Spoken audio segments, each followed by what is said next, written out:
Bienvenido al conversatorio.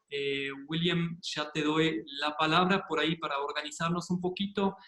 Nosotros hemos juntado de parte de Extinction Rebellion ya una tanda de preguntas que tenemos y sugiero que la gente que está en el chat que vayan preguntando directamente por chat y al final vamos dando la palabra a, eh, a estas personas para que puedan preguntar directamente a... Bien. William, la línea es tuya. Gracias. Bueno, gracias Shadi, gracias Romano. Buenas tardes con todas y todos. Y bueno, muchas gracias por la invitación. Es un placer poder, bueno, conocerles, aunque sea así a la distancia, y poder interactuar sobre, bueno, varios temas. En efecto, como ustedes están metidos en la cuestión de la lucha de la justicia climática, bueno, es uno de mis temas de experticia y creo que hay mucho por conversar y debatir sobre cómo llevar a cabo ese tipo de luchas. Pero bueno, el tema de hoy que nos interesa es el de la megaminería. Y bueno, voy a hacer una pequeña exposición de aproximadamente un cuarto de hora, porque lo que quisiera es realmente favorecer la interacción con ustedes. Sabemos, no somos muchos, entonces creo que se puede armar un conversatorio rico y fructífero. Pero bueno, les quiero compartir una serie de insumos para tener un material aparte del cual podemos conversar y analizar algunos aspectos claves. Bueno, en cuanto a el tema de la megaminería, creo que es importante, en primer lugar, hablar de megaminería, porque, y de insistir sobre el uso de este prefijo mega. ¿Por qué digo eso? Porque, bueno, no sé si están viendo mi presentación, tal vez para que me confirmen ya. Muy bien. Sí, se ve bien. Chévere, ya. Entonces, en primer lugar, claro, en el Ecuador aún no se dimensiona muy bien el tipo de modelo industrial que se está implementando con la extracción minera a gran escala, que se está cocinando y que ya, bueno, se está realmente en sus inicios de sus implementaciones, a pesar de que la historia de la megaminería en el Ecuador ya tiene 2, incluso casi 3 décadas. Pero recién el año pasado arrancaron los primeros megaproyectos mineros de extracción de cobre y oro, más que todo por el momento. Pero lo que quiero decir acá es que muy poco tiene que ver el modelo que se está implementando con, bueno, la minería que hasta la fecha hemos conocido en el Ecuador, es decir, la minería pequeña, la minería de socavón, la minería incluso hasta artesanal e informal, que se ha desarrollado en el territorio que ahora es el Ecuador, desde incluso tiempos ancestrales. No, lo que tenemos ahora es ese tipo de modelo, como estas imágenes lo caracterizan, es decir, una minería que implica una remoción de cantidades de roca, de desplazamiento de cantidades de roca, de generación de cantidades de desechos, de extensión espacial que difícilmente incluso nos podemos representar y que a menudo, como pueden ver con esta imagen, solo se puede apreciar a raíz de imágenes satelitales o fotografías aéreas. Y bueno, tenemos en las últimas décadas una generalización de este modelo de explotación a cielo abierto. Eso está vinculado, podremos conversar un poco más sobre ese tema, con la baja tendencial que tiene la calidad de los yacimientos y el hecho de que cada vez más son yacimientos de baja calidad, es decir, de baja concentración en mineral, que se vuelven rentable explotar. Y son precisamente estos yacimientos de baja concentración que constituyen los megaproyectos mineros en cartera hasta la fecha en el Ecuador. En este caso es una mina de Chile que se llama Los Pelambres, otra mina de Chile que se llama La Escondida. Aquí es una mina alemana, solo también para decir que ese modelo de extracción a gran escala es un modelo que está difundido y que se está generalizando a escala global. y que, bueno, ya, de hecho, ya se ha experimentado en contextos como, bueno, Europa no tanto, pero sobre todo países como Canadá, Estados Unidos, Australia y otros países del norte geopolítico, ¿sí? Bueno, hay algunas fotos que no voy a comentar, pero es solo para dar una idea del gigantismo minero, que es la palabra que realmente caracteriza el modelo que se quiere implementar en el Ecuador y que se caracteriza por órdenes de magnitud que van del millón a los cientos de millones, a los miles de millones, tanto en términos de desechos generados, tanto en términos de insumos tóxicos que sirven para el tratamiento de la roca, y tanto como las cantidades de dinero que están invertidas para el desarrollo de estos tipos de emprendimientos. Imagínense la cantidad de dinero que se tiene que movilizar para excavar semejantes huecos, la cantidad de energía que se tiene que movilizar, y eso conecta inmediatamente con el tema de la generación de energía, el consumo de energía y el tipo de energía que se usa y las consecuencias potenciales en términos de cambio climático. Y claro, para terminar un poco con esta cuestión del omega, ¿qué son los actores que realmente pueden encargarse de ese tipo de emprendimientos que involucran miles de millones de dólares de inversión?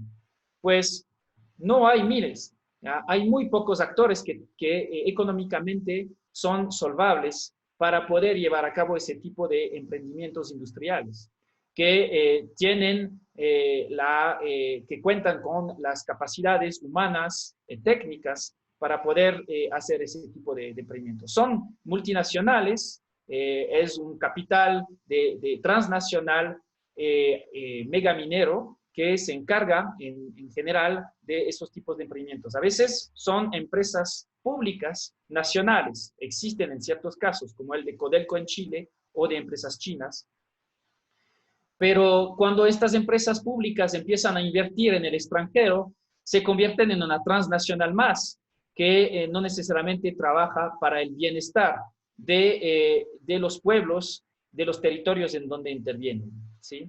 Entonces, bueno, eso es un poco lo que les quería comentar, ya que en el Ecuador existe una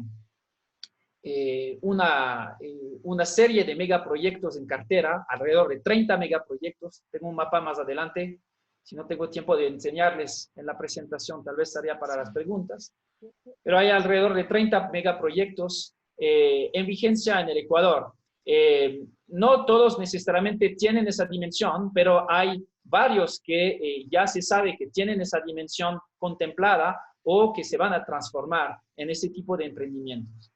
Es el caso del proyecto Mirador, que es el proyecto más avanzado hasta la fecha, un proyecto que ya, a pesar de que recién arrancó con la fase de extracción, implicó una serie de consecuencias sociales, ambientales, psicosociales, dramáticas. Y es un proyecto que se encuentra en la frontera en la provincia de Zamora Chinchipe y de Morona Santiago, en la llamada Cordillera del Cóndor, en la parroquia de Tundaime. Y claro, aquí es una diapositiva que realicé un poco de manera esquemática para dar cuenta del tipo de emprendimiento que se está construyendo en la Amazonía ecuatoriana, en un contexto sumamente adverso en el cual tenemos una zona altamente pluviosa, tenemos una zona sísmica, y bueno, tenemos muy pocos datos hidrometeorológicos e incluso ambientales en general que pueden caracterizar el medio ambiente en donde se está instalando este tipo de emprendimientos industriales, donde fíjense, por ejemplo, al final de la vida de la mina vamos a haber generado, bueno, en total casi 500 millones de metros cúbicos de agua. No, tan solo una de los botaderos, llaman diques de relave, va a representar 3 veces el volumen del lago San Pablo. Pero eso no va a constituir un agua limpia en donde nos vamos a poder bañar, no. Eso se trata de lodos tóxicos contaminados con, bueno, residuos, productos de las reacciones de tratamiento de la roca, pero que también contendrán metales pesados, o sea, en pocos términos, una bomba de tiempo que obviamente se va a quedar muchos tiempos después de que incluso las empresas mineras, en este caso son chinas, habrán dejado el territorio. Y bueno, así sucesivamente tenemos cifras espeluznantes en términos de consumo de agua. Este emprendimiento va a consumir el equivalente de la ciudad de Ibarra. Y bueno, o sea, tenemos toda una serie de características así de preocupantes, más aún cuando este tipo de proyectos, y es el caso de la gran mayoría de los megaproyectos en cartera, se encuentran en las partes altas de las cuencas hidrográficas de las cordilleras. Aquí tenemos un mapa que resume las concesiones que se encuentran inscritas en el llamado catastro minero. Todo lo que está en rojo es lo que está inscrito en el catastro minero. Entonces ven que hay una parte sustancial del territorio nacional que incluso está dedicado hasta la fecha a al menos la exploración minera. Y la mayoría de estos megaproyectos, como ustedes pueden ver, se encuentran en las partes altas de las cordilleras. Es decir, si tenemos problemas en términos de contaminación, lo cual nunca deja de ocurrir, o sea, vamos a tener potencialmente una contaminación de las aguas, bueno, tanto del lado Pacífico como del lado de la Amazonía. Y eso, bueno, es todo un gran problema, además de que si es que empezamos a multiplicar los emprendimientos de este tamaño, podríamos tener un efecto acumulativo en términos de daños al agua y, bueno, de daños ambientales en su conjunto, tanto hacia las especies, los ríos y, bueno, los ecosistemas en general. La salud pública, por supuesto. No me deja, ya. Y bueno, ya que Romano me había comentado que habían conversado acerca de esta cuestión de la importancia de la tecnología en la megaminería, lo que quiero decir acá es que, claro, ya la megaminería actual ya no es aquella que, bueno, que implica que 4 pelagatos se metan en unos túneles con unos pajaritos ahí para vigilar si es que, bueno, van a tener una explosión de gas, ¿no? Lo cual era la realidad hace un siglo, pero ya no es así. La megaminería de hoy, primero, es en términos económicos capital intensiva, es decir, eso implica la contratación finalmente de pocos empleos y un uso intensivo de la tecnología y de, digamos, inversiones. Y claro, ahora tenemos metodologías cada vez más sofisticadas en términos de, por ejemplo, teledetección. Entonces, todas las imágenes de arriba, incluso esta, muestran el tipo de métodos que ahora se emplean desde el escritorio para poder indagar acerca del eventual potencial minero, las anomalías geológicas que pueden existir en el subsuelo. Entonces, aquí, por ejemplo, tenemos una fotografía aérea de un territorio digamos, en imágenes reales. Y aquí vemos cómo a partir de los satélites podemos ya tener una serie de zonas del subsuelo donde ya se identifica el tipo de mineral que podría estar presente. Y bueno, en términos de extracción y de tratamiento de los minerales, ya la minería implica el uso de varios tipos de tecnologías cada vez más desarrolladas, cada vez más piloteadas, a partir de digamos, una alta gama de programas. Y bueno, el tema es que esta alta tecnología, no hay que perder de vista que en su inmensa mayoría está dedicada a mejorar la rentabilidad de estos emprendimientos, ¿no? Y no está, obviamente, en eso, digamos, la contribución de esta tecnología al mejoro ambiental, si lo podemos llamar así, es ínfima, ¿no? Porque, claro, la megaminería con estos megaemprendimientos nunca va a dejar de representar una perturbación enorme en términos ambientales y sociales, y económicos y políticos en las zonas donde se instalan. Bueno, paso eso. Aquí solo quiero mencionar que son curvas que representan desde la mitad del siglo XIX hasta básicamente inicios de los años 2000, la evolución de las concentraciones de los minerales en las rocas, es decir, la evolución de la calidad de los yacimientos para varios metales. Entonces, lo que tenemos es una baja tendencial, ya bastante marcada, hacia unos minerales cada vez de menor calidad explotado en el subsuelo. Es decir, eso implica que cada vez tenemos que recurrir a maquinarias más gigantescas, tenemos que intervenir en cantidades, bueno, en extensiones de territorio cada vez más importantes y así sucesivamente. Entonces, por ejemplo, en términos de acaparamiento de tierra y las consecuencias sociales que eso implica, por ejemplo, en términos de desalojos, de expropiación de las comunidades, tal como ha sucedido en el caso de Mirador, por ejemplo, de manera dramática. Cada vez vamos a un modelo que es más extensivo y que implica más intervención, más violencia y más disciplinamiento de las poblaciones que en el territorio se encuentran. Y claro, un modelo que también va a requerir cada vez más energía y cada vez va a generar más desechos. Unos acontecimientos muy preocupantes que de hecho podría constituir el escenario, es muy probable que así sea, dado el contexto en el cual los megaproyectos mineros se están implementando. Bueno, unas de las consecuencias pueden ser grandes accidentes que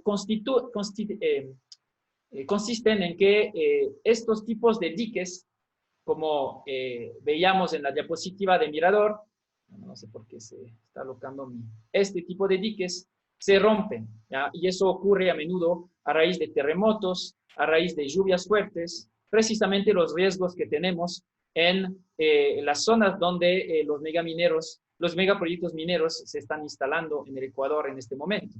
Y además tenemos pendientes fuertes, lo cual caracteriza nuestras cordilleras, lo cual agudiza más aún los riesgos y hace que más aún el escenario sea propicio a ese tipo de consecuencias que constituyen los grandes accidentes, de los cuales tenemos registros permanentes. Por ejemplo, ustedes han escuchado hablar de Samarco en Brasil, el último fue Brumadinho, que fue, me parece que el año pasado, y cada vez estos grandes accidentes que implican roturas de diques, ¿ya? De embalses que contienen los desechos mineros, desembocan en tragedias humanas y ambientales, bueno, ilustradas por estas fotografías. En este caso, a pesar de encontrarse a varios cientos de kilómetros el proyecto minero del Océano Atlántico, su contaminación llegó hasta el océano, hasta afectar los ecosistemas marinos.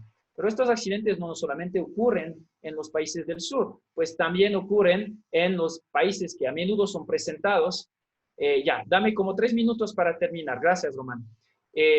Ocurren en países que se supone están presentados como gestionadores ejemplares del negocio de la minería. Fíjense que, por ejemplo, aquí tenemos en Canadá en el 2014 una de las catástrofes ambientales mayores de las últimas décadas, que consistió en la rotura de uno de estos diques en pleno bosque boreal, e implicó una catástrofe ambiental que pues no es fácil convencerse de ella cuando uno mira estas fotografías.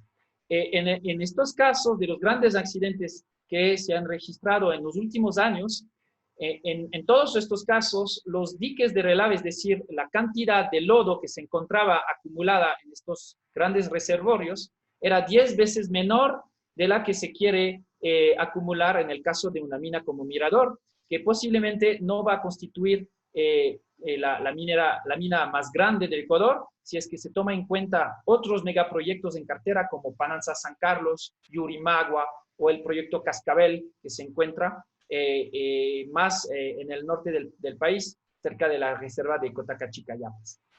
Bueno, entonces, estos tipos de mega emprendimientos, bueno, se encuentran en proyecto a lo largo y ancho de todo el país. Aquí tenemos una ilustración. Cada círculo es un megaproyecto minero. Hay bastantes aquí, bueno, en el noroccidente, en la zona de Intag, aquí más arriba, bordeando la reserva Cotacachicayapas, muchos en la llamada Cordillera del Cóndor, y también hay la zona de la Suay y la provincia de Loja, donde hay otro foco de megaproyectos, y todos se dedicarían a la explotación de cobre u oro.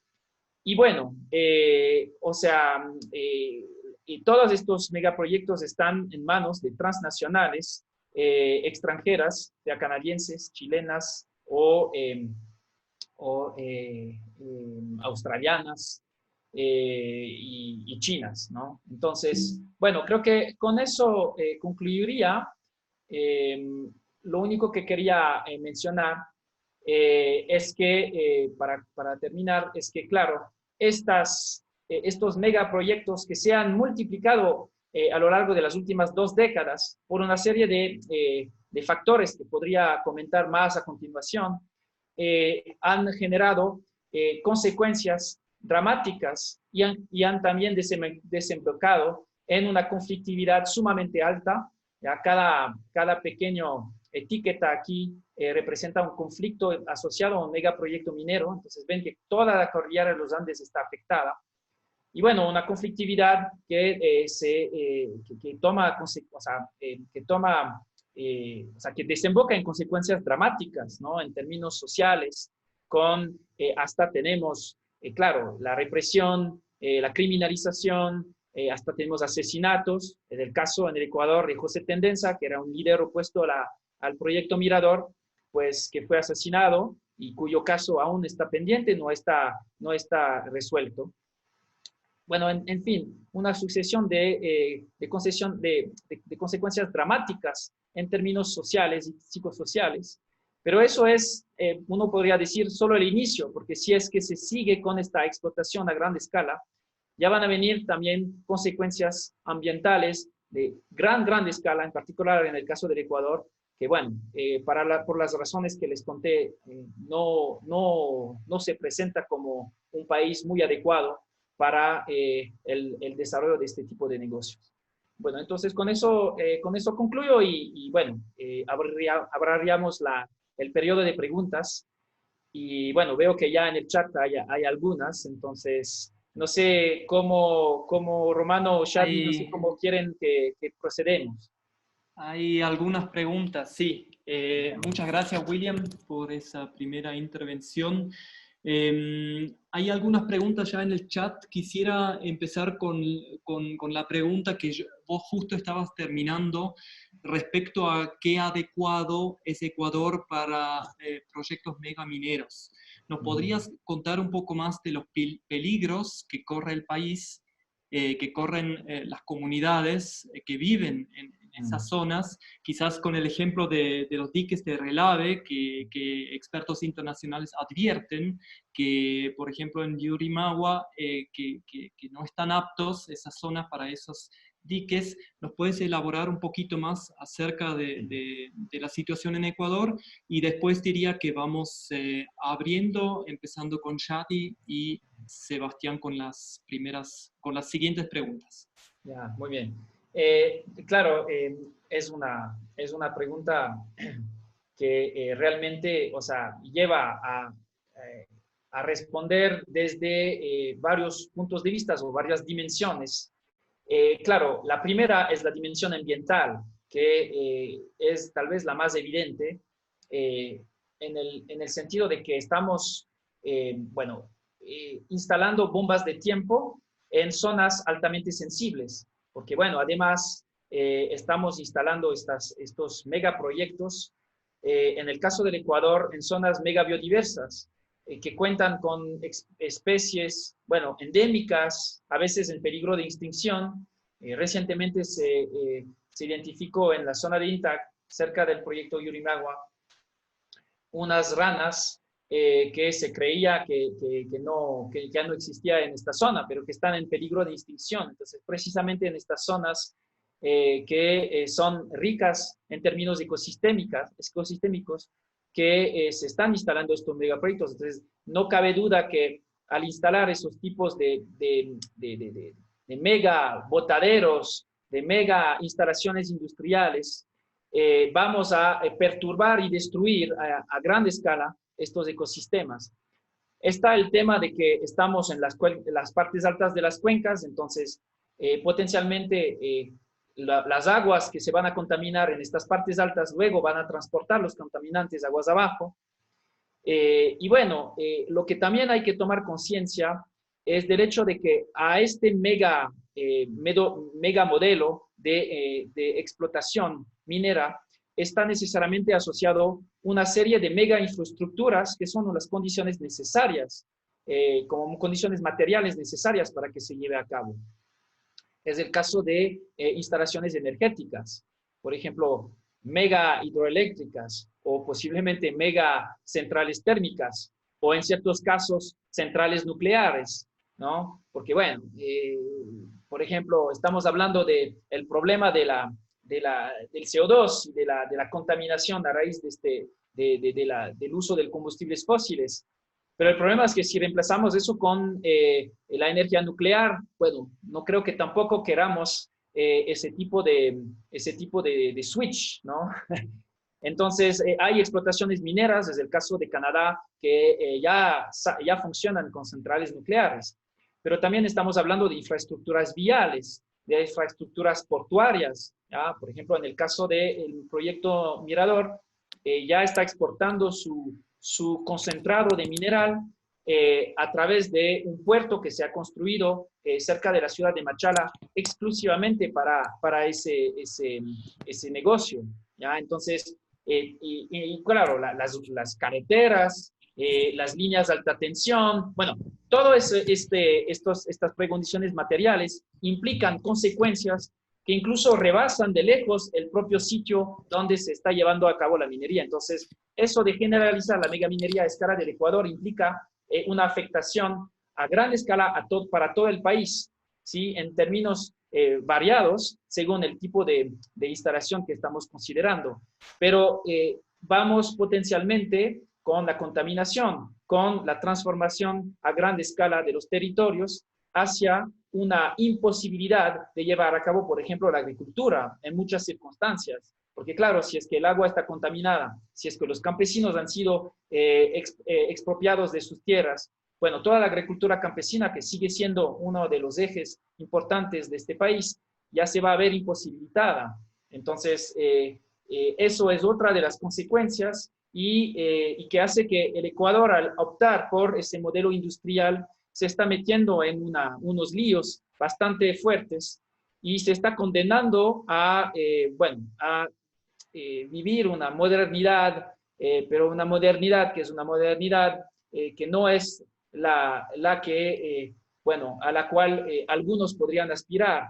Es la modernidad barata, la que está asociada a la extracción de materia prima barata, exportada en forma barata y cuyo valor agregado se saca provecho afuera. Ecuador no cuenta con la capacidad técnica humana para llevar a cabo, por ejemplo, el refinamiento de tales minerales, para poder sacar el valor agregado. No, se exporta estos minerales en forma barata hacia el exterior. Entonces, dejamos que los chinos o los estadounidenses, los europeos, saquen provecho de las riquezas que se extraen de las entrañas de la tierra.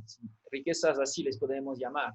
Bueno, en fin, y además, claro, en términos físicos, como he mencionado, tenemos estas condiciones que son muy adversas, que ya han sido analizadas. Por ejemplo, tenemos un informe de un ingeniero jubilado de la industria minera, se llama Steven Merman, que vino a hacer una experticia de los proyectos Mirador y Yurimagua y concluyó que en ambos casos estamos en escenarios que son de los peores que él jamás ha visto en términos de riesgos de, por ejemplo, accidentes como los que he podido ilustrar con las diapositivas.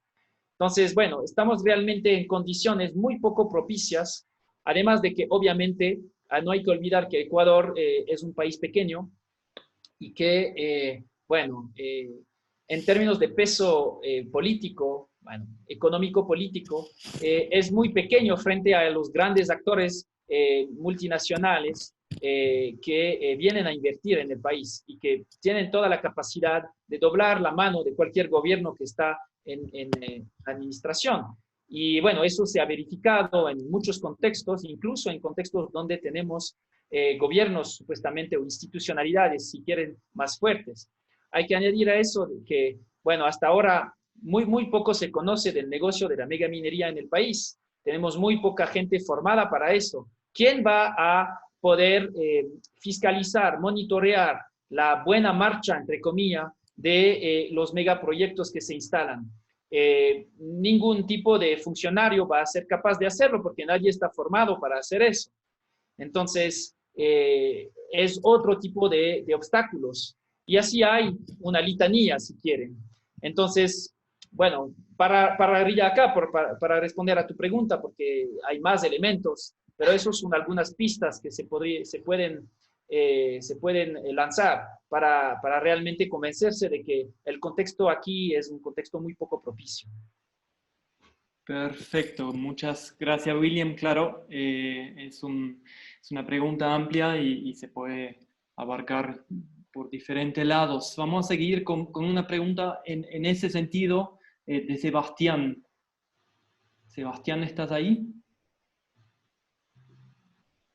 Hola, sí, estoy acá. Tenía la duda que, bueno, en parte ya siento que le ha respondido William, de que el Ecuador no es un lugar adecuado como para que se desarrolle de manera sustentable la industria minera, pero quería saber si de manera general podría existir una minería sustentable o una minería responsable, como el gobierno lo ha denominado en algunas ocasiones. Sí, bueno, gracias por la pregunta. Para empezar, bueno, hay un problema de definición, ¿no? Eh, pero antes que todo, no, o sea, no hay que perder de vista, y eso implica que incluso ya una vez que estamos injertos de manera tan brutal en la globalización, ya, entonces, ya estábamos conectados a raíz de nuestras exportaciones desde hace ya décadas, incluso más de un siglo. Y ya pues con la situación actual más se refleja digamos, la profundidad de la inserción de un país como el Ecuador en la economía global. Entonces yo creo que desde ahí como grupo, como ustedes son un grupo de militantes comprometidos que cree también en esto de articular luchas a nivel global, no hay que perder de vista que estos conceptos, minería sustentable, minería responsable, no es que solo los gobernantes ecuatorianos hablan de esta manera. O sea, ese concepto estos conceptos recorren todo el mundo. ¿Ya? Y al final los gobernantes, bueno, en muchos casos no son ningunos expertos en el tema, repiten estos conceptos. ¿Ya? Entonces eso muestra que hay atrás de eso también toda una construcción en términos semánticos, una estrategia discursiva para apuntar a la legitimación de este negocio que, bueno, si tú miras las fotografías, difícilmente se puede legitimar. Si tú miras las consecuencias que se han documentado, incluso tan solo en el Ecuador, incluso antes de que se extraiga el primer gramo de metal, pues ya es muy difícil convencerse de la validez y de la virtud de este negocio que es la extracción minera. Bueno, ahora, en términos de conceptos, bueno, sustentabilidad, responsabilidad, depende a cuál definición uno se está interesando. La sustentabilidad uno tiene muchas posibilidades de definirla. A menudo la sustentabilidad para estos tipos de actores significa sustentabilidad de la acumulación de capital, antes que todo, ¿no? Y claro, son estrategias discursivas que se implementan para convencer, bueno, una masa crítica de gente que, bueno, es la vía a seguir y en general gente que se encuentra alejada de las consecuencias directas y que para las consecuencias más a largo plazo aún no las ven. Entonces, es parte del andamiaje discursivo, si quieren. Ahora, en términos más técnicos, claro, si miramos, por ejemplo, estos problemas que hemos visto con los accidentes, como podemos constatar, existen y ocurren en todo tipo de contextos, incluso en los contextos como Canadá, que a menudo es presentado como un ejemplo de minería de alta tecnología, de minería responsable, de minería sustentable. Si ni siquiera en estos contextos llegamos a un manejo mínimamente aceptable, porque bueno, lo mínimamente aceptable sería que estos megabotaderos sean controlados. Pero si ni siquiera llegamos a eso en un país como Canadá, ¿cómo vamos a llegar a eso en el Ecuador? Ahora, bueno, la responsabilidad me parece que abarca un montón de aspectos. Por ejemplo, abarca también la cuestión de la responsabilidad económica, ¿ya? Entonces, se sabe que estas empresas transnacionales recurren a mecanismos de manera sistemática de evasión fiscal para optimizar sus ganancias. Porque claro, operan a un nivel transnacional a través de redes financieras transnacionales y pueden optar por radicar parte de sus subsidiarias en paraísos fiscales y eso les permite evitar pagar impuestos en los países donde operan. ¿Ya? Y eso es el caso incluso en países como Canadá, pues se ha documentado, yo he escrito sobre eso, por ejemplo, pero cuando uno mira estos aspectos, cuando uno mira el saldo que tiene la megaminería a escala global en los últimos 2 o 3 décadas, es realmente difícil convencerse de dicha responsabilidad o dicha sustentabilidad, cualquiera sea el sentido que se asocia a estos términos. Eso es un poco la respuesta que aportaría a esa pregunta. Ahora, el tema es, bueno, ¿será que la solución es no explotar? Bueno, eso es una buena pregunta. Incluso en un contexto en el cual, por ejemplo, un movimiento como Extinction Rebellion se inserta. Un contexto en el cual se está militando por una transición energética para dejar los combustibles fósiles. El problema es que si dejamos los combustibles fósiles, por el momento, la vía parece ser, puede ser que la crisis actual module un poco eso, aunque bueno, personalmente tiendo a dudar de ello, pero la vía que estamos entablando es la transición hacia la energía eléctrica, pero en realidad lo que eso va a implicar es la transición hacia más extracción mineral, porque claro, vamos a necesitar más minerales para alimentar esa transición energética, cualquiera sea el lugar en donde nos colocamos, en la producción de energía o en su consumo o en su almacenamiento. Entonces, bueno, o sea, ¿cuál es el problema? Para mí, uno de los problemas tiene que ver con que, claro, la vocación de la explotación minera en el mundo capitalista globalizado en el cual estamos es la acumulación de capital. Eso es su vocación primera, ¿ya? Y luego intenta desarrollar discursos legitimadores alrededor de esta intención primordial y primaria que tiene para poder legitimar su presencia e incluso cuando su acción y su presencia implica una serie de catástrofes, una serie de consecuencias inaceptables, pero su función primera es generar ganancias. ¿Ya? Entonces, mientras estamos en este modelo en el cual la extracción de minerales tiene como vocación sacar ganancias, pues yo creo que vamos a seguir con ese tipo de problemas. Y mientras seguimos así con la vocación de la economía global de siempre acumular, vamos a seguir cada vez más indagando si nuevos territorios eligen para hacer yacimientos. Y vamos cada vez más a ir a buscar minerales en menor concentración, generando cada vez más desechos y consumiendo cada vez más energía. Bien, William, muchas gracias. Ya te adelantaste en ese tema. Seguramente más adelante vamos a volver a ese tema. Primero quisiera dar la voz a Shadi, que tiene una pregunta más bien técnica respecto al agua. Shadi. Gracias, Romano. Sí, es una pregunta que siempre se me queda así como flotando porque el mantra de las empresas mineras es: nosotros todo el agua que tomamos la dejamos más limpia que antes. O sea, ¿por qué dicen esto si estamos viendo que igual estas piscinas de los relaves está el agua contaminada y si es que esta agua se puede de alguna forma recuperar o ya se queda contaminada para siempre? Bueno, sí, gracias por la pregunta. Bueno, Primero, ¿qué es un agua más limpia que el agua de los ríos amazónicos que hasta ahora son cristalinos? O sea, el problema es que el agua, el agua más limpia de todas es el agua destilada, ¿ya? Entonces, el agua destilada ni siquiera es propia para el consumo humano, ¿me entienden? Entonces, es como el tema del agua limpia es un tema que hay que definir bien.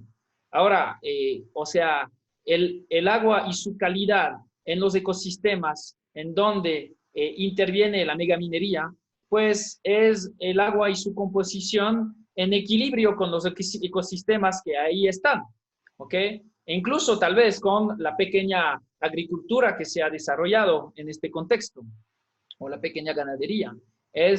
La calidad del agua es esta, ¿ya? Y no cabe duda que incluso tan solo la actividad de exploración, porque eso lo hemos demostrado, por ejemplo, en el caso de Yurimaguas, tan solo la actividad de exploración ya desemboca en una serie de consecuencias dramáticas en términos de, bueno, toxicidad de las aguas, o sea, hay una contaminación de las aguas muy fuerte. Y eso sucede también con luego los emprendimientos de extracción, ¿ya? Entonces, que eso es 1, 2, 3, 4 órdenes de magnitud en términos de consecuencias sobre las aguas. Los emprendimientos mineros nunca van a dejar de contaminar, de tener fugas y contaminar el agua, tanto a nivel de superficie como subterráneas, de muchas formas. De hecho, en general, hay muy poco conocimiento de los mineros de las redes hidrográficas subterráneas, lo cual implica que haya potencialmente una serie de contaminaciones, o sea, muchas fuentes de contaminación en este sentido. El tema de esta afirmación que hacen los mineros de que están reciclando el agua o están tratando el agua. Bueno, o sea, ese reciclaje, nuevamente, no es, o sea, es como aprovechan. Es un poco como a veces, ¿saben? Van a los hoteles y en el hotel, pues tienes, hay un cartelito que te dice, cuidemos el ambiente, ahorremos la energía y el agua. Bueno, claro, o sea, el tema es que el hotel quiere que tú consumes menos agua y menos dinero porque le va a costar menos. Y aprovecha de eso para presentarte eso como un gesto para el medio ambiente. Pues los mineros hacen igual. El tema es que el agua que los mineros consumen para el proceso de tratamiento, que en general es mucha, ¿ya? Hemos visto que en el caso de Mirador va a representar el consumo de una ciudad como Ibarra. Esta agua primero no la pagan, ¿ya? No la pagan, no retribuyen al Estado por el uso de esta agua, pero sí tienen que bombearla, ¿ya? En general tienen que bombear esta agua, ya sea de los ríos, ya sea de los acuíferos. Y eso tiene un costo para ellos. El hecho de bombear tiene un costo energético. Entonces, eso es la razón primera por la cual hay un reciclaje del agua en el proceso de tratamiento. Porque mientras más agua vas a bombear, más caro te va a costar.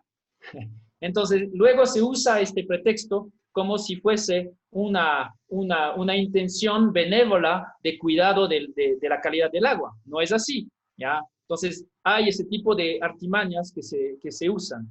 Y claro, al final, o sea, el agua fresca que entra en el proceso minero y que entra en contacto también con cualquiera de las instalaciones, se contamina, ¿ya? Y esa agua se contamina y luego va a terminar parando en los ríos o en los acuíferos de la zona y posiblemente luego en otros ríos aguas abajo. Y eso es la realidad, ¿ok? Y bueno, es imposible pretender que emprendimientos de esta índole no vayan a contaminar. Uno de los problemas tiene que ver con que la calidad del agua, actual del agua, la línea base, como lo llaman los técnicos, la línea base en realidad no se ha evaluado en los contextos donde las empresas mineras intervienen. Claro, lo hacen con estos estudios de impacto ambiental. Vienen, o sea, pasean 2 días en el territorio y con eso se supone que levantan la línea base.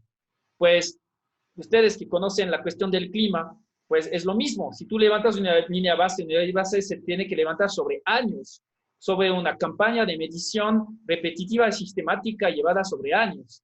Y entonces, no existen una caracterización de la calidad del agua en los lugares donde se están instalando estos emprendimientos. Y obviamente es una de las estrategias que siguen las mineras para poder luego decir, no, no, no, es que eso es del estado natural, nosotros nos estamos contaminando.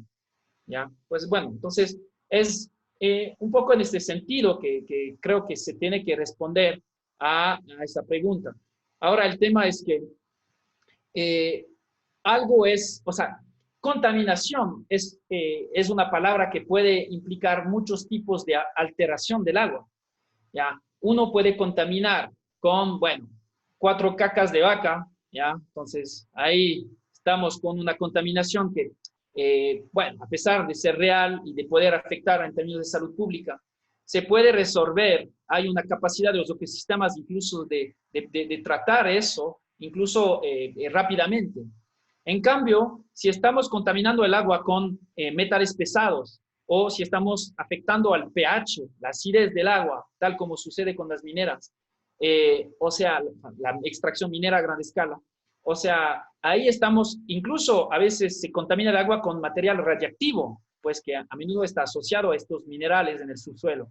O sea, estamos entablando una contaminación de muy largo plazo, de décadas, incluso de siglos. Ese es otro nivel de contaminación. Hay un aspecto cualitativo también en el aspecto de la contaminación. Bien, William, tenemos una serie de preguntas. Ya le quería dar la palabra a Carlos Quispe Parra y después a Galaxy, pero primero quería preguntar a Ernesto, que tenía una pregunta parecida respecto a la restauración. ¿Sigue pendiente esa pregunta o ya respondió? Si no hay respuesta, vamos directamente con Carlos y vamos insertándonos un poco en la coyuntura actual respecto también a la situación del petróleo y lo que significa eso para América Latina. Carlos, adelante. Bueno, muchas gracias, William, y al colectivo por la presentación.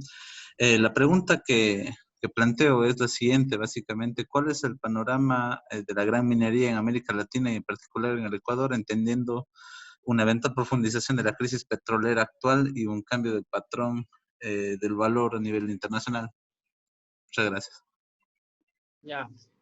Bueno, lo que sí se puede avisorar con el tema de la transición energética hacia un uso más generalizado de la energía eléctrica, por ejemplo, es una presión más fuerte sobre, bueno, los yacimientos mineros. Porque claro, o sea, y eso lo estamos ya presenciando con el tema del litio, por ejemplo. Entonces, ya está, bueno, el llamado triángulo del litio, que comparte Bolivia, Argentina y, bueno, Chile, me parece, o espero, no me acuerdo. Bueno, por ahí está los salares, básicamente. Y claro, antes, hasta hace poco los salares eran salares, ahora ya son yacimientos de litio. Y así vamos a ir sucesivamente, incluso en términos de cobre u otros metales básicos.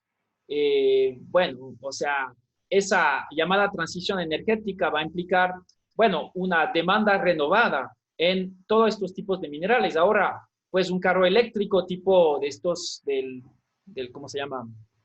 Estos Teslas. Imagínense estos Teslas en términos de diversidad y cantidad de metal que eso supone, la construcción de un vehículo de esta índole, un vehículo nuevo, porque eso es el tema. No es que vamos a reusar y reciclar nuestros vehículos de combustibles fósiles y transformarles en nuevos vehículos eléctricos. No, la cosa no pasa así. Lo que va a suceder es que se va a descartar estos vehículos viejos, incluso posiblemente se les van a mandar al África o a América Latina, como ha sucedido mucho en las últimas décadas, y en Europa, en Estados Unidos, en Canadá, se van a construir vehículos nuevos eléctricos, vehículos nuevos que van a requerir pues una materia prima, entonces va a significar nuevas necesidades en esa materia prima.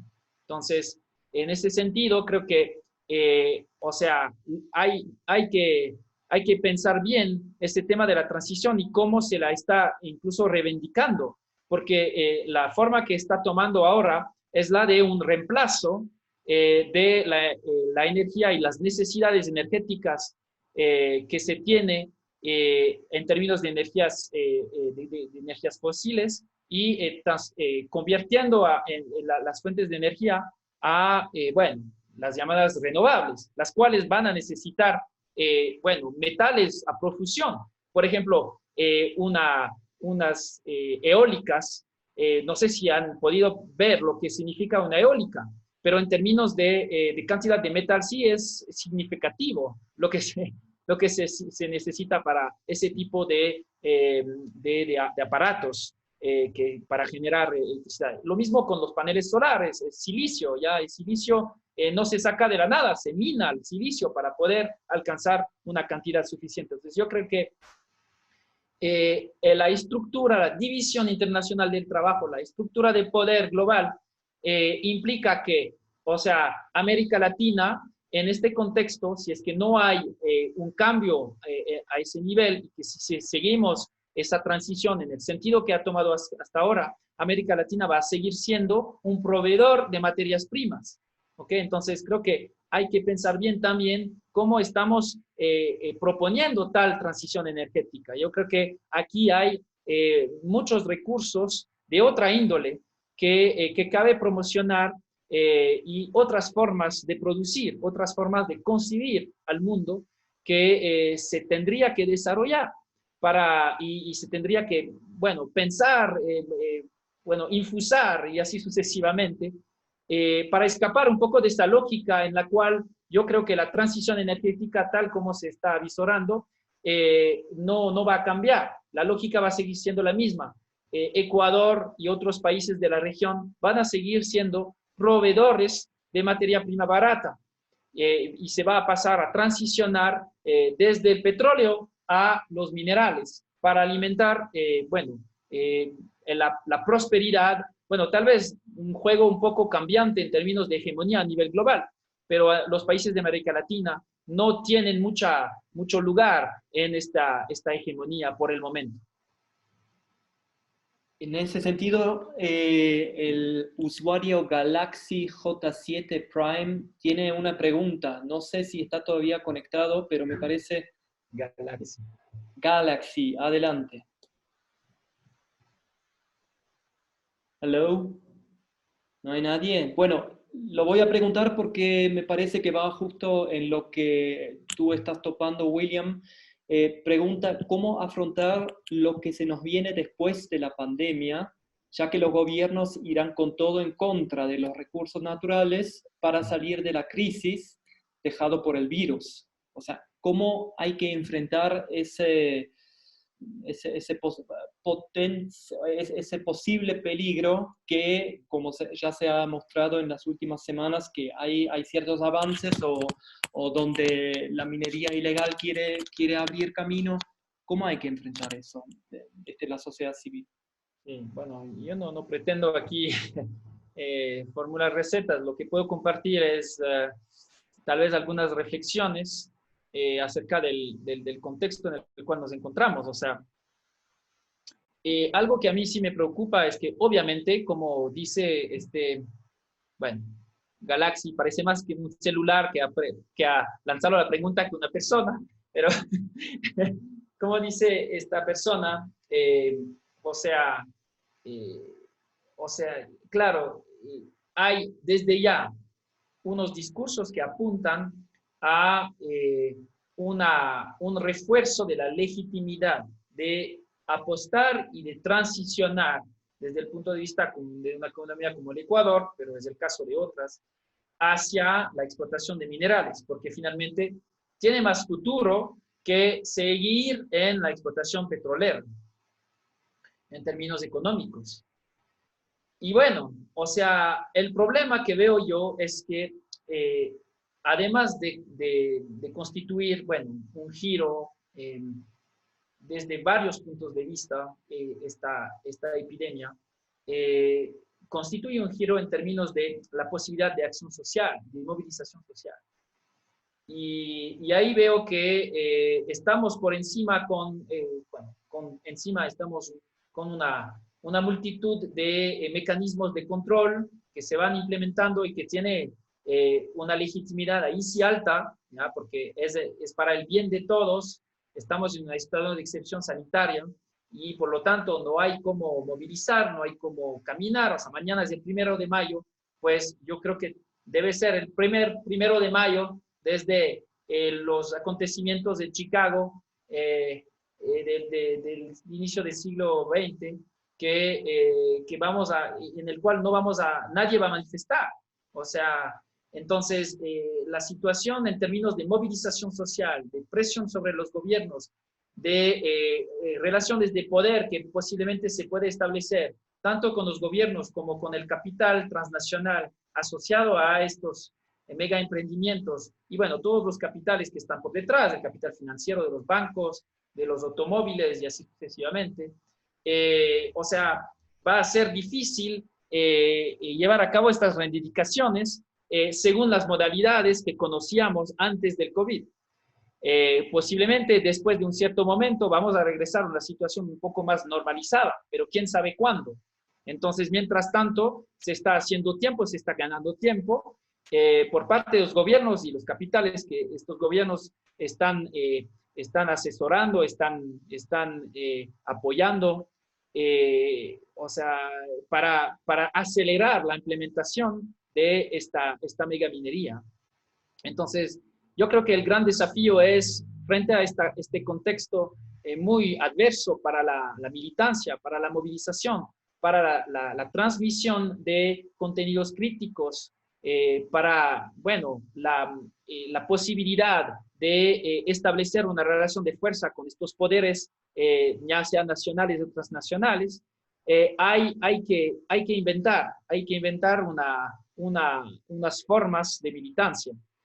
Y yo creo que aún no sabemos cómo vamos a poder hacer. O sea, sí existen, he visto que ahora ya puedes manifestar con tu avatar, pero yo no sé si eso sea suficiente para poder poner en jaque capitales transnacionales que desde Toronto están piloteando sus megaproyectos alrededor del mundo. Me parece que va a ser difícil. Entonces, bueno, eso es un poco la coyuntura bastante adversa que se nos está presentando. Y claro, luego uno puede caer en la cuestión más económica. Entonces, ¿qué tan económicamente viable es el hecho de que el Ecuador salga de la extracción petrolera y no encuentre una fuente de divisa que sea de una magnitud comparable? Bueno, eso es una buena pregunta.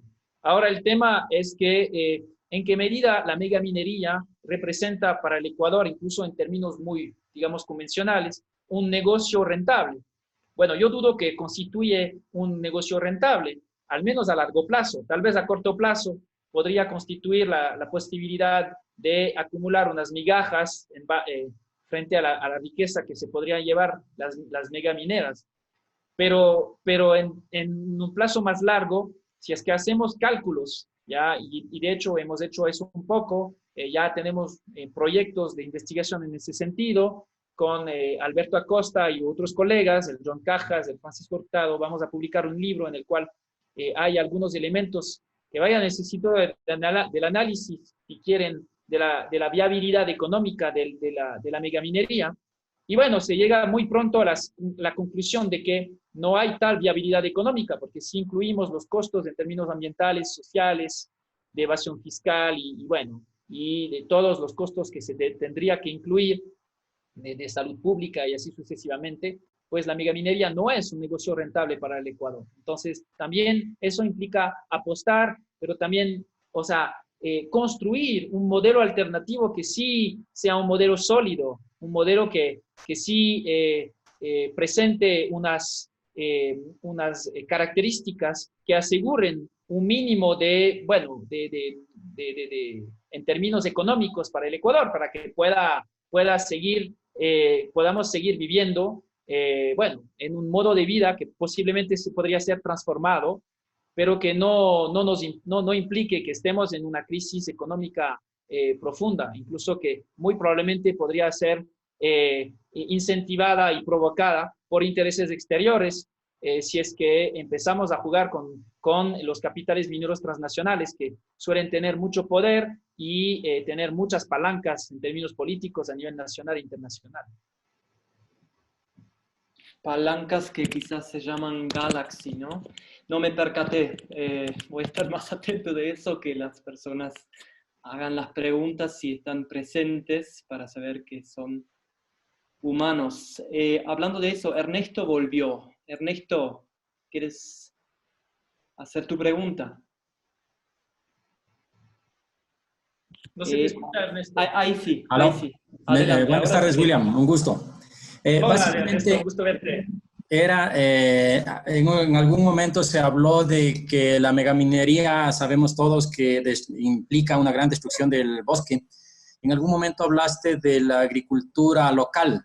Entonces, mi pregunta iba enfocada a eso. Desde el punto de vista climático, ¿la agricultura no vendría a ser más o menos similar a la megaminería? Sobre todo ofreciendo que los grandes proyectos te ofrecen restaurar todo lo que han destrozado, que nunca se va a lograr, por supuesto. Si te entiendo bien, estás preguntando acerca de cómo se compara en términos de consecuencias potenciales para el cambio climático la agricultura versus la minería. ¿Es eso tu pregunta? No sé si te entendí bien. Sí. Sí, ok. Bueno, o sea, claro, si es que estamos hablando de monocultivos, ahí habrá que examinar bien, porque claro, si es que empezamos a hablar de desforestación, eso en términos de, bueno, en términos de alteración de la capacidad de captación de carbono y, bueno, incluso las emisiones, porque cuando se quema árboles ya estamos emitiendo carbono. Entonces, habrá que medir bien en este sentido. Yo creo que si hablamos de una agricultura más de escala más sensata, entre comillas, es decir, una agricultura que no sea un monocultivo transnacional en mano de intereses capitales transnacionales, sino una agricultura más nacional, incluso una agricultura más local, pues, o sea, yo no conozco estudios que hayan hecho ese tipo de análisis, seguramente debe existir, pero bueno, es bastante obvio que no vamos a estar en la misma categoría, en la misma liga en términos de contribución a las emisiones de gases de efecto invernadero o la contribución a la mitigación del cambio climático. O sea, es obvio que la agricultura de pequeña escala, una agricultura más local, una agricultura diversificada, va a implicar unas consecuencias mucho menores en términos ambientales, en este caso en términos de ¿cómo se llama?, de emisiones de gases de efecto invernadero. Nuevamente, la megaminería, como les dije, implica unos consumos de energía. Bueno, Mirador, tan solo un proyecto, a la misma vez que implica un consumo de agua que es similar a la de la ciudad de Ibarra, también implica un consumo de energía que es similar a una ciudad como Ibarra. Tan solo un proyecto. Y ahora tenemos 30 proyectos en cartera, imagínense. Entonces, estamos hablando de una voracidad en términos energéticos que, bueno, incluso posiblemente será difícil tan solo suplir con la energía de origen hidroeléctrica. Bueno, puesto aparte que la energía hidroeléctrica también implica potenciales desastres medioambientales, como hemos visto con el caso de Coca-Cola o Sinclair. O sea, ven que el problema de estos modelos de gigantismo, como el de la megaminería, implica, bueno, toda una serie de mega infraestructuras que a su vez también tiene sus consecuencias en términos ambientales dramáticas. Entonces yo creo que ahí no hay comparación posible con un modelo que apuntaría a una agricultura de más pequeña escala. Pero nuevamente no conozco bien ese campo. Debe existir análisis que vayan más en ese sentido. quedámonos con el tema de la deforestación que implica también megaminería. María José tiene una pregunta al respecto. Hola, sí, ¿cómo están? Bueno, estaba viendo que el hecho de que haya deforestación nos pone en contacto con virus que estuvieron contenidos durante mucho tiempo en los ambientes. Me parece que una forma en la cual deberían sustentar las mineras sus proyectos es analizando todos los posibles efectos dañinos que podría tener su trabajo en la naturaleza, y una de esas es la transmisión de enfermedades. Entonces yo quería saber si es que hay qué tan buenas son las empresas recopilando información científica sobre sus efectos en el ambiente y hacia los seres humanos. Por ahí va mi pregunta. Bueno, no es su preocupación. Su preocupación es sacar mineral y sacar ganancia de esta extracción.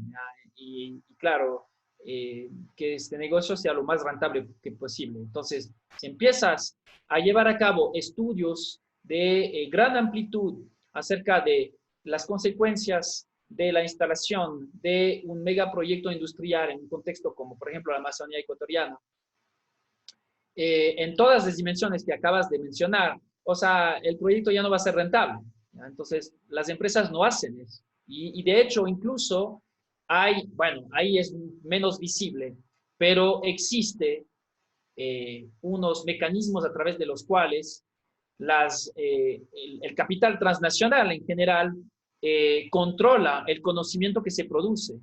Entonces, por ejemplo, es muy difícil obtener o digamos, es muy difícil ubicar estudios epidemiológicos alrededor de mega emprendimientos mineros.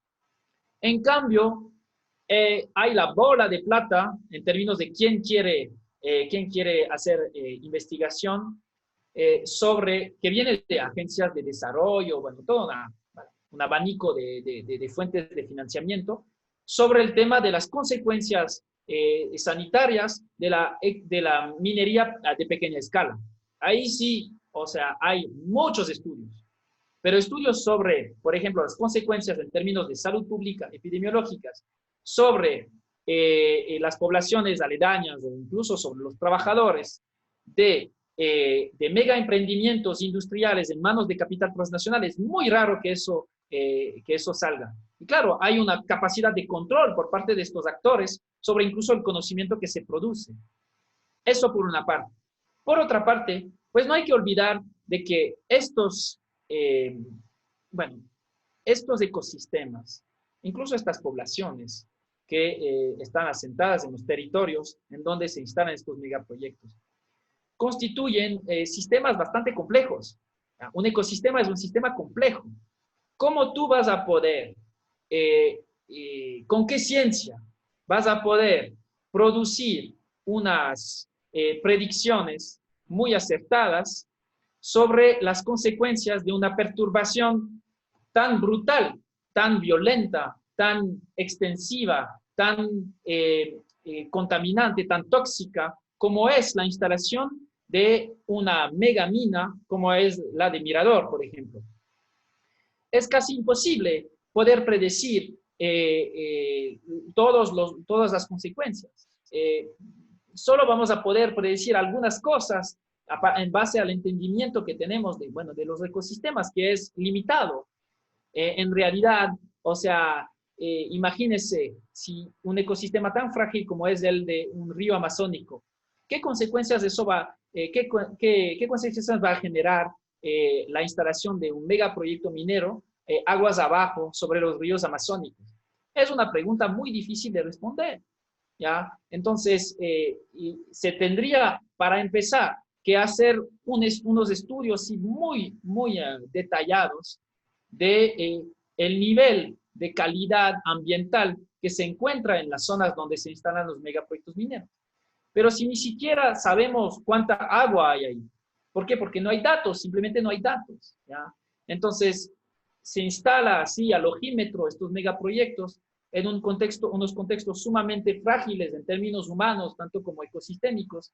Y bueno, se pone así unos megaproyectos ultracontaminantes, la probabilidad es que se arrase con todo.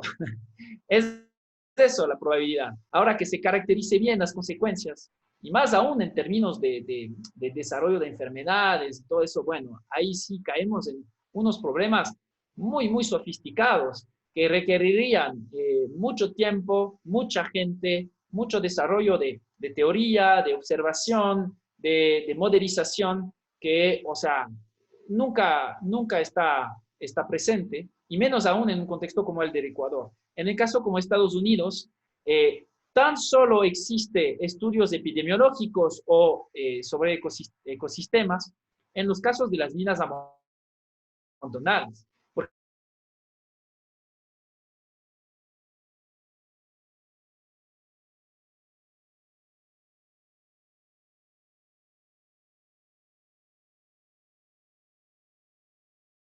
Proyectos, las empresas que están a la cabeza de estos proyectos, cuando se acaban su negocio, pues dejen eso y dejen todos los desechos en el lugar, y eso recaiga sobre las autoridades ecuatorianas. Entonces, eso en términos de solidaridad intergeneracional es muy problemático. Pero bueno, o sea, ahí tenemos la situación. En Estados Unidos, solo en proyectos mineros abandonados se han podido hacer algunas indagaciones, se han producido algunos resultados. ¿Ok? Entonces, es muy difícil la coyuntura para que se haga el tipo de estudios que tú estás mencionando. Estamos con William Sascher, experto en cuestiones de megaminería, especialmente en Ecuador. Vamos a ir cerrando, nos quedan unos 20 minutos y hay una pregunta de Vicente que va un poco en el ámbito ambiental, después Lorena, y de ahí vamos con la ronda final con preguntas de Lenin y de Sebastián, y por ahí cerrando con preguntas acerca de una transición. Ya no más preguntas. No más preguntas. Nada. Pueden bueno, hacer tal vez unita o dos. Sí, lo vamos juntando. Yeah. Hagan sus preguntas, lo vamos juntando. Vicente, adelante, después Lorena. Sí, buenas. Gracias por su tiempo y explicarnos estos temas de la minería. Básicamente la pregunta que estaba planteando ya está más o menos contestada. O sea, ¿qué pasa con los territorios en los que se ha hecho los megaproyectos una vez se ha terminado la extracción? ¿Ya? Siquiera en el papel o en el contrato se define en algún momento que se va a regenerar el área, o todo el mundo da por entendido que eso ya queda ahí totalmente muerto y no se puede hacer nada con eso. Bueno, gracias por la pregunta. Y claro, siguiendo un poco con lo que acabo de decir, o sea, para poder evaluar cuánto se tendría que desembolsicar al final de la vida de la mina para, entre comillas, restaurar, ¿ya? Remediar es en general lo que se puede, restaurar es otra cosa. Pero para poder remediar y dejar el sitio en unas condiciones mínimamente aceptables. Bueno, para poder hacer eso, se tiene justamente que entender bien cuáles son las dinámicas en términos ecosistémicos, en términos de salud pública, en términos de calidad del agua, de cantidad del agua, que rigen los regímenes hidrológicos, o sea, todo eso, que rigen el territorio. Bueno, hay un conocimiento muy poco desarrollado, y más aún en un contexto como el del Ecuador, donde no tenemos datos, o sea, tenemos muy pocos datos, ¿ya? Entonces, ¿cómo vamos a evaluar lo que va a costar la remediación de los daños provocados? Si es que podemos hablar de daños, porque en general, más bien, creo que se tratan de desastres.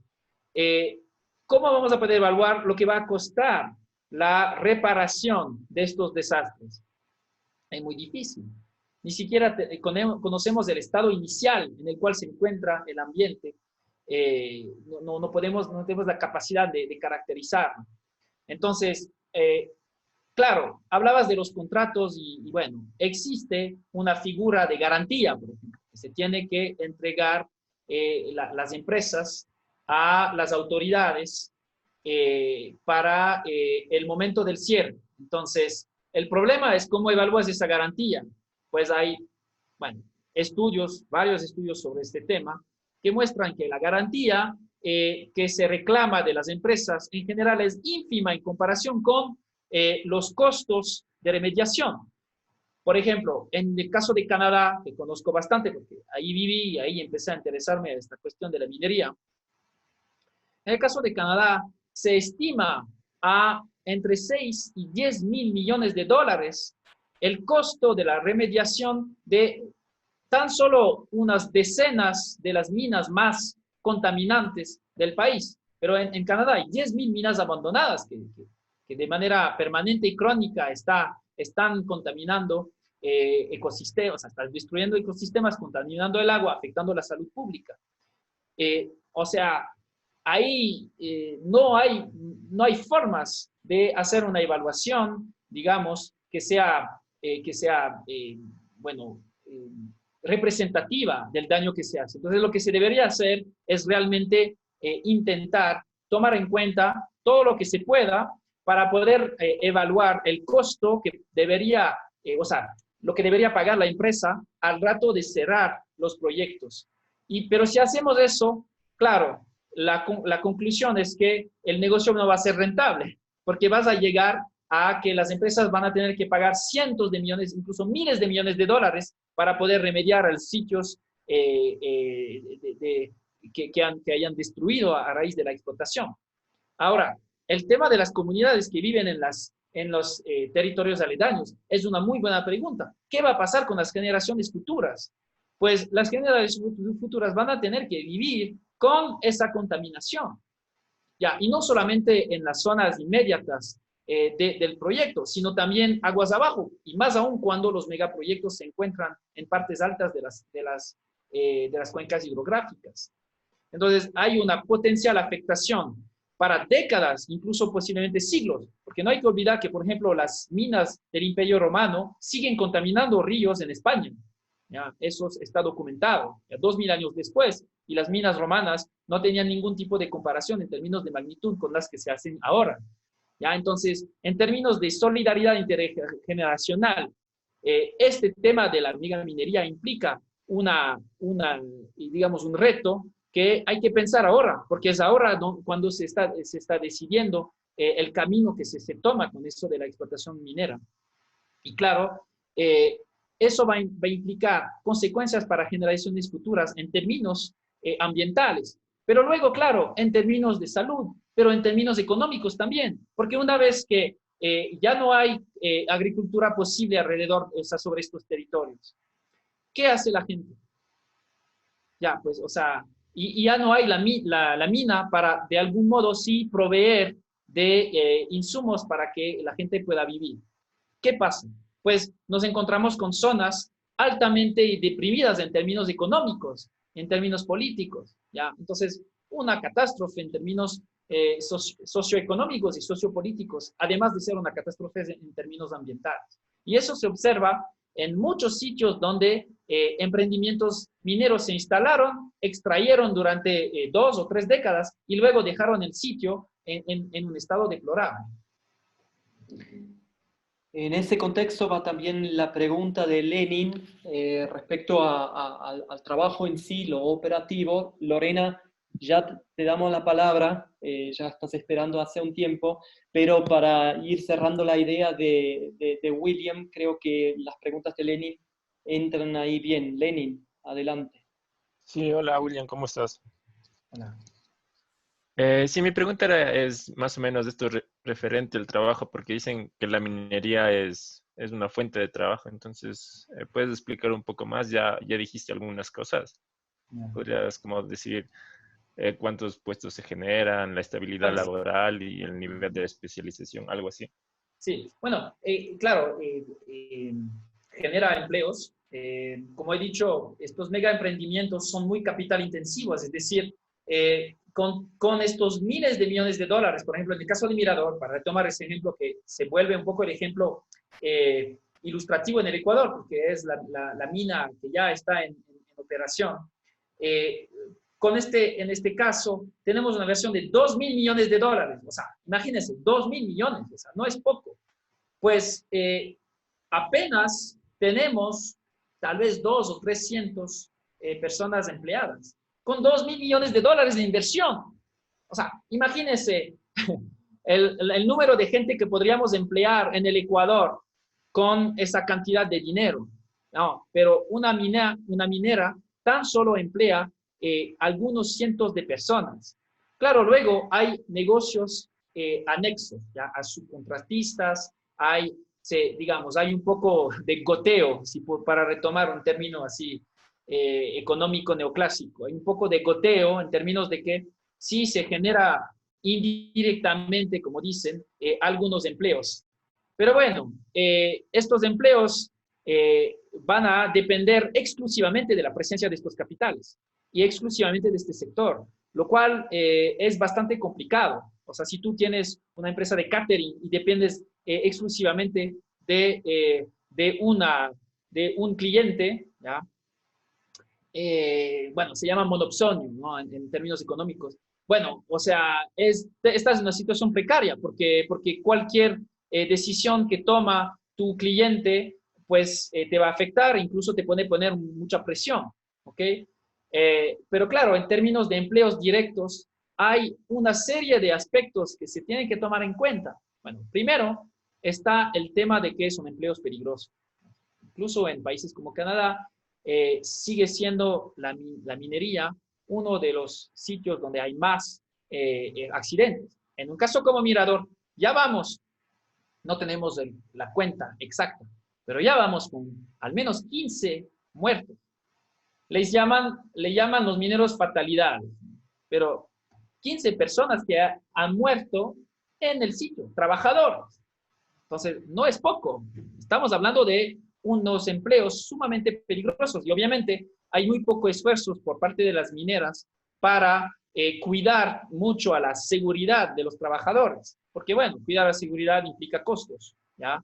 Y además, el tema es que, como sucedía ya con los emprendimientos petroleros, los emprendimientos mineros se vuelven unas mini enclaves, bueno, territoriales, en las cuales incluso las autoridades y el Estado ecuatoriano no tiene las mismas prerrogativas sobre el resto de su territorio, lo cual implica que en este momento de confinamiento, por ejemplo, bueno, los mineros hagan lo que les da la gana en su territorio, que es el territorio concesionado, el territorio cercado, el territorio gestionado por sus propios servicios de seguridad, y así sucesivamente, ¿no? Entonces, o sea, en términos de seguridad de empleo, bueno, ya estamos mal. Además de los accidentes directos, la minería sí implica una exposición en términos crónicos a polvo, a partículas finas, a productos, bueno, a reactivos tóxicos, a productos y desechos tóxicos,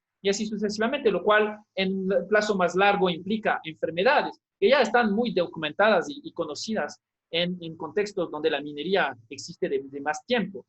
Bueno, además de eso, y en términos un poco más profundos tal vez, existe una gran violencia en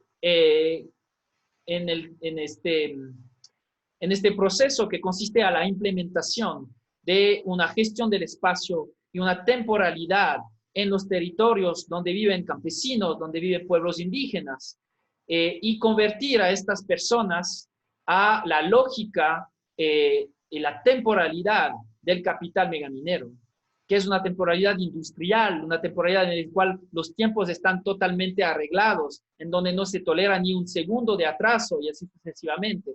Entonces hay una violencia simbólica muy fuerte en la cuestión de la conversión inmediata de campesinos a esta lógica de los capitales que vienen a invertir. Eso no se toma en cuenta, son aspectos más cualitativos que tienen que ver con la cuestión del empleo. Y claro, eso se vincula, se articula directamente con problemas de violencia, de alcoholismo, de violencia doméstica, de cuestión de seguridad, de violencia de género hacia los niños, las niñas, y así sucesivamente. ¿Ya? Entonces, es que no se trata solamente de un número de empleo, también se trata de todas estas cuestiones asociadas a la instalación de un actor, como es una empresa megaminera, en contextos campesinos de agricultura de subsistencia, de ganadería de subsistencia, en contextos de territorios indígenas, de pueblos indígenas, cómo está ocurriendo con los megaproyectos mineros en este momento en el Ecuador. ¿Ya? Entonces, eso es un poco las líneas según las cuales respondería. Claro, el tema es que el salario en general es un poquito más alto que los salarios promedios del sitio, lo cual es una estrategia para atraer los trabajadores que finalmente no están en capacidad de avisorar tal vez más allá de un cierto plazo, lo que implica en términos de precios para el futuro de sus hijos, de sus hijas, el tema de estar pagados un par de decenas de dólares más que lo que pueden ganar con la agricultura. El precio a pagar es muy, muy, muy importante desde todas estas dimensiones. Y claro, entonces, en términos cuantitativos y positivistas, porque así se piensa también desde el capital megaminero en términos muy positivistas. Entonces, si piensas tan solo en números, pues entonces capaz incluso te dejas convencer, a pesar de que el número de empleos creados es ínfimo, pero igual te puedes tal vez convencer en términos de salario, pero hay otras dimensiones que se tienen que tomar en cuenta, que tienen que ver con la calidad de la vida, con la vida misma, y eso muy raramente se toma en cuenta. Ya lo has rozado un poco el tema de transición a alternativas a la industria minera con el tema con lo cual vamos a cerrar, pero primero hacemos un switch. Tenemos una pregunta de Lorena relacionado con minería y la academia. Lorena. Ya. Lorena, sí. Ella pregunta que existe una parte de la academia que legitima el discurso del gobierno sobre la minería responsable, es decir, que mientras las actividades mineras se realizan dentro de altos estándares técnicos, entre comillas, el impacto es prácticamente mínimo. Esto lo pregunto porque el año pasado la Universidad Yachay organizó una escuela de verano sobre minería y trajeron un PhD con todos los títulos justamente a hablar sobre minería responsable, con un discurso que legitimaba totalmente el Estado ecuatoriano.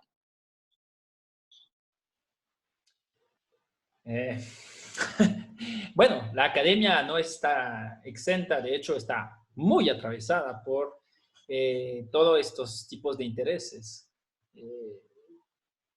Claro, entonces existe unas convergencias de intereses incluso entre académicos y, y poderes transnacionales de esta índole, no solamente la minería, ¿no? Poderes nacionales y transnacionales. Y claro, o sea, si tú eres catedrático de una facultad de ingeniería en minas y petróleos,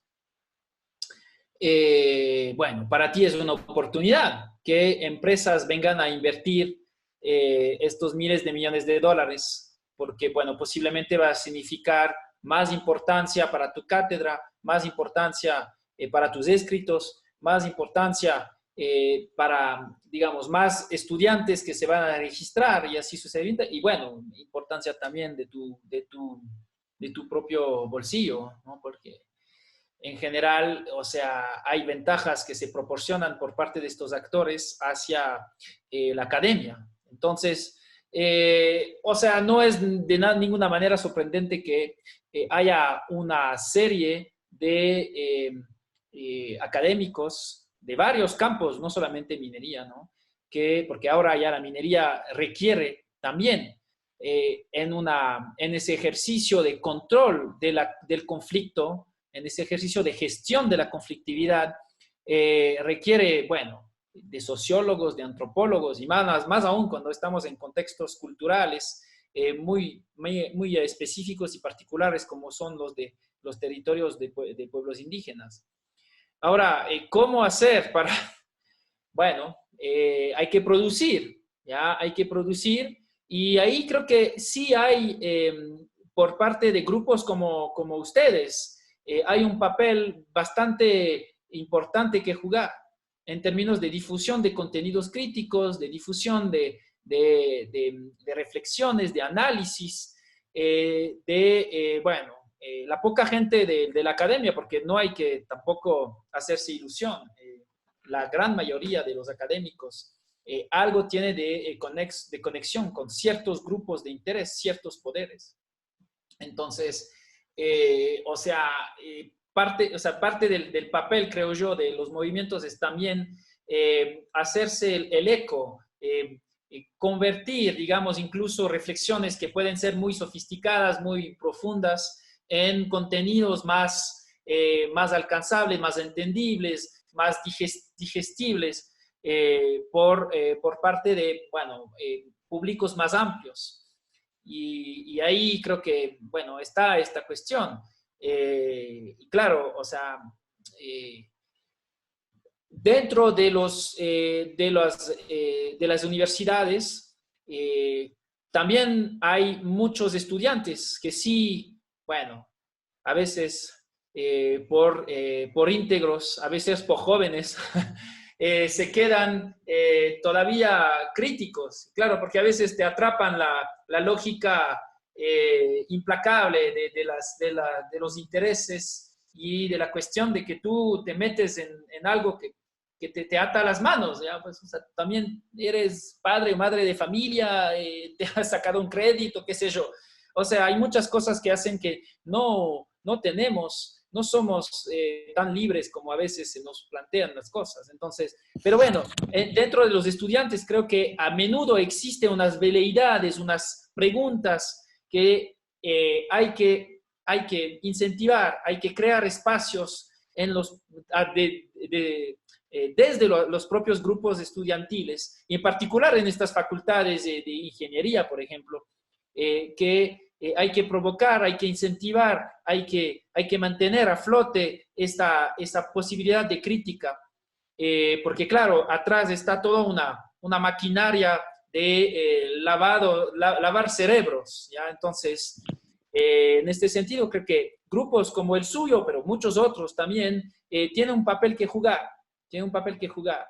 También invadir también las universidades en ese sentido, intentar, bueno, invadir tal vez no es la palabra, pero estar más presentes, incentivar los conversatorios, los debates y así sucesivamente. Es un poco la respuesta que aportaría. Una respuesta que abra otro capítulo más, otra carpeta más. Vamos cerrando, William. Última pregunta. Nos quedan un montón de preguntas. En realidad, propongo de hacer otro conversatorio por ahí en un par de semanas. Es buena señal. Buena señal, sí, hay interés. Quisiera cerrar con una pregunta que hemos tratado poco, vos lo rozaste un poquito respecto a la transición a niveles energéticos, del cuadro que tenemos petrolero a uno que sea más sustentable. No topamos el tema de las energías renovables porque es otra discusión más que se va a abrir de nuevo, pero en breves palabras, ¿cuáles son cuál es tu lectura respecto a una transición factible? O sea, eso ya es la pregunta del millón y es realmente difícil ofrecer unos elementos de respuesta que realmente creo que constituyan un todo coherente. Sí hay pistas, seguramente hay pistas. Lo que primero hay que sí plantearse es que, bueno, hay otros mundos posibles, creo yo, porque el tema es que, o sea, claro, si nos quedamos en este mundo que se nos ha pintado, ya un mundo en el cual tenemos que seguir con los mismos niveles de consumo, un mundo en el cual tenemos que seguir con el mismo nivel de conexión también, porque claro, o sea, el tema es que hay una contradicción aquí. ¿Cómo vamos a proyectarnos en un mundo que regresa a unos negocios localizados, a emprendimientos comunitarios y colectivizados? Y claro, a la misma vez seguir usando esta tecnología que ahora estamos usando. Creo que, o sea, es todo un desafío poder responder a esta pregunta. Yo creo que nuevamente, uno de los aspectos que hay que mantener en la mente es el de nuestro sistema, bueno, político-económico, que es el capitalismo, ¿ya? Y creo que mientras estamos pensando en soluciones tecnológicas, en soluciones puramente institucionales, no vamos a cambiar, porque los poderes que están instalados, bueno, están jalando la cobija hacia su lado, y su lado consiste en seguir maximizando sus ganancias, y tienen mucho poder para imponer esa lógica. Entonces, yo creo que una de las pistas es realmente pensar el mundo fuera de esa lógica del capital como el etalón de las decisiones que tomamos, ¿ya? Y en última instancia, las decisiones siempre se toman en función del capital y su acumulación. Eso es el problema, creo que tenemos que tomar en cuenta si queremos pensar otro mundo. Porque si es que solo estamos pensando en una solución tecnológica, ya vamos a recaer en el mismo problema. De hecho, pasa, yo no sé si ya les han llegado, por ejemplo, análisis de granjas eólicas que finalmente se implantan en territorios indígenas, por ejemplo, en México o en la India, y en donde finalmente estamos encontrando problemas muy similares a los problemas y a las consecuencias dramáticas que ocurren con, por ejemplo, los emprendimientos megamineros o petroleros en este país. Ya contaminación ambiental, ejercicio de poder, colonización, o sea, dinámicas coloniales, precarización, expropiación, afectación psicosociales, aumento de la prostitución, del alcoholismo, y así sucesivamente, ¿no? Entonces, yo creo que en este sentido hay que salir de esta ilusión de que la solución tecnológica nos va a salir, ¿ya? Entonces, de esta situación. Y bueno, eso implica una transformación muy profunda. Uno de los retos, creo yo, tiene que ver con la inserción, que es lo que recordaba en algún momento, la inserción cada vez más intensa, cada vez más profunda de nuestras sociedades en una dinámica más global, ¿ya? Tanto económica como política, como, pues que ahora, imagínense, o sea, somos medio población planetaria que está en la misma situación de confinamiento. O sea, es muy difícil. ¿Cómo vamos a hacer para extraernos de estas lógicas globales que se nos están imponiendo y cada vez en las cuales estamos más injertos?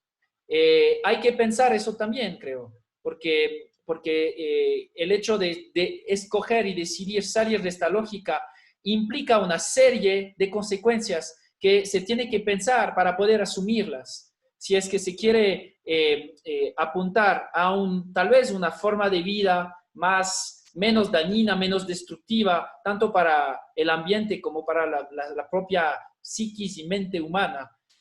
Yo creo que, claro, un modo de vida mucho más comunitario, una organización de la producción más comunitario, colectiva, más local, o sea, y nos implicaría una calidad de vida mucho más deseable. Pero ¿cómo llevamos eso a cabo? Porque eso va a implicar también una cierta austeridad, eso sí. Entonces, ¿cómo nos convencemos de esta austeridad y cómo también organizamos esa austeridad? Porque capaz para algunas, hay un asunto de clase social también aquí. Para ciertas clases sociales va a ser más fácil que otras. Tal vez para campesinos e indígenas no va a ser complicado. Tal vez para clases sociales más favorecidas de los centros urbanos no va a ser tan difícil de algún modo, porque hay un capital cultural pero tal vez para clases desfavorecidas de los centros urbanos, tal vez la cosa no va a ser tan fácil, ¿ya? Entonces, todos estos aspectos creo que se tiene que pensar a la hora de armar un proyecto de salida de este delirio de destrucción generalizado a gran escala, de destrucción, bueno, no solamente de nuestros nuestras relaciones humanas, pero es destrucción de la vida finalmente, porque es de eso se trata con la megaminería, es la destrucción de la vida. ¿Ya? Entonces, ¿cómo salimos de eso? Bueno, nuevamente yo no tengo un programa que proponerles, tan solo tengo estas pistas, estas reflexiones que creo yo pueden aportar, pero claro, hay que ponerse a trabajar sobre eso. Y dejar de pensar en términos tal vez a veces un poco románticos sobre un futuro ideal que podría ocurrir. Entonces, ahí sí hay que trabajar fuerte, desde muchas aristas. Perdón, William, que te interrumpo, tienes pistas, tienes datos, tienes ideas, ahora depende también del colectivo, ¿no? Y de la comunidad en sí. Sea citadino, sea del campo, qué hacemos con toda esa información y cómo queremos transformar nuestras sociedades. Venimos hablando ahora casi 2 horas, o sea, vos hablando. Muchísimas gracias por tu tiempo, por toda la información, por la entrega también de la lucha, que creo que al final es una lucha que también vos estás llevando adelante. Entonces, quedamos pendientes para la próxima charla sobre transición. Queda por decir gracias otra vez, William, Shadi, Wibi y todos los participantes de ese conversatorio. Bueno, gracias a todas y todos y bueno, larga vida a Extinction Rebellion Ecuador. Ya espero podremos seguir colaborando. Chévere, seguramente. Un abrazo, Perfecto. William, y suerte Gracias. con el resto del maratón. Muchas gracias. Gracias. Hasta Gracias. pronto. Hasta luego. Chao. Gracias.